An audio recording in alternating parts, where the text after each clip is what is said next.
സഖാവ് P K Shrimati teacher സംസ്ഥാന secretariat യോഗത്തിൽ പങ്കെടുത്തു. ഇന്നലെ നടന്ന സംസ്ഥാന കമ്മിറ്റി യോഗത്തിൽ പങ്കെടുത്തു. നിങ്ങൾ എന്താ റിപ്പോർട്ട് ചെയ്യുന്നുള്ളത് എനിക്ക് അറിഞ്ഞൂടാ. കേന്ദ്ര കമ്മിറ്റി അംഗം എന്ന നിലയിൽ കേന്ദ്രീകരിച്ചാണ് എന്ന് സെക്രട്ടറി യോഗത്തിൽ മുഖ്യമന്ത്രി പറയുന്നു. അപ്പോൾ പി കെ ശ്രീമതി സംസ്ഥാന സെക്രട്ടറിയിൽ പങ്കെടുക്കേണ്ടതില്ല എന്ന് മുഖ്യമന്ത്രി പറയുന്നത് ആ ശ്രീമതിക്കുള്ള വിലക്കാണോ? ഇത് നിങ്ങൾ ഈ പറയുന്നതെല്ലാം അവിടെ നടന്നതാണോ അല്ലയോ എന്നുള്ളത് നിങ്ങൾ തന്നെ പരിശോധിക്കുക. ഇതെല്ലാം അടിസ്ഥാനരഹിതങ്ങളായ വ്യാഖ്യാനങ്ങളാണ് മാധ്യമങ്ങൾ വന്നിട്ടുള്ളത്. സഖാവ് പി കെ ശ്രീമതി ടീച്ചർ സംസ്ഥാന സെക്രട്ടേറിയറ്റ് യോഗത്തിൽ പങ്കെടുത്തതായിട്ടാണ് ഞാൻ മനസ്സിലാക്കുന്നത്. ഞാനിവിടെ ഉണ്ടായിരുന്നില്ല. ഞാൻ പങ്കെടുത്ത ഇന്നലത്തെ സംസ്ഥാന കമ്മിറ്റി യോഗത്തിൽ സഖാവ് പി കെ ശ്രീമതി ടീച്ചർ പങ്കെടുത്തിട്ടുണ്ട്.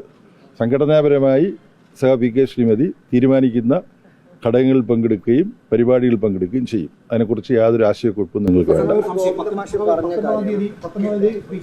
മഹിളാ അസോസിയേഷന്റെ ദേശീയ ഭാരവാഹി എന്ന നിലയിലാണ് അല്ല, അതെല്ലാം പറഞ്ഞതായിട്ട് കേട്ടതല്ലേ.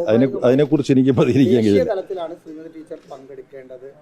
ദേശീയ തലത്തിലാണ് പ്രവർത്തിക്കുന്നത്, അതിനകത്ത് സംശയമില്ലല്ലോ. ഞാൻ ദേശീയ തലത്തിലാണ് ശ്രീമതി ടീച്ചർ പ്രവർത്തിക്കുന്നത്.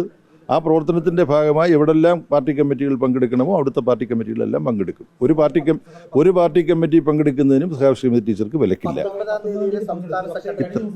19-ാം തീയതിയെ കുറിച്ച് എനിക്ക് അറിഞ്ഞുകൂടാ. ഞാൻ പങ്കെടുത്തു അല്ല, കഴിഞ്ഞ ദിവസം ഞാൻ പങ്കെടുത്ത് പിന്നെ സ്റ്റേറ്റ് കമ്മിറ്റി യോഗത്തിലാണല്ലോ പങ്കെടുത്തത്.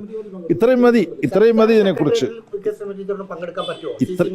ഈ പറഞ്ഞിടത്തോളം കാര്യങ്ങൾ മതി. സംസ്ഥാന സെക്രട്ടേറിയറ്റിൽ പങ്കെടുക്കേണ്ട സമയത്ത് പി കെ ശ്രീമതി ടീച്ചർ പങ്കെടുക്കാൻ പാടില്ല എന്ന് പറഞ്ഞൊരു വിലക്കുമില്ല.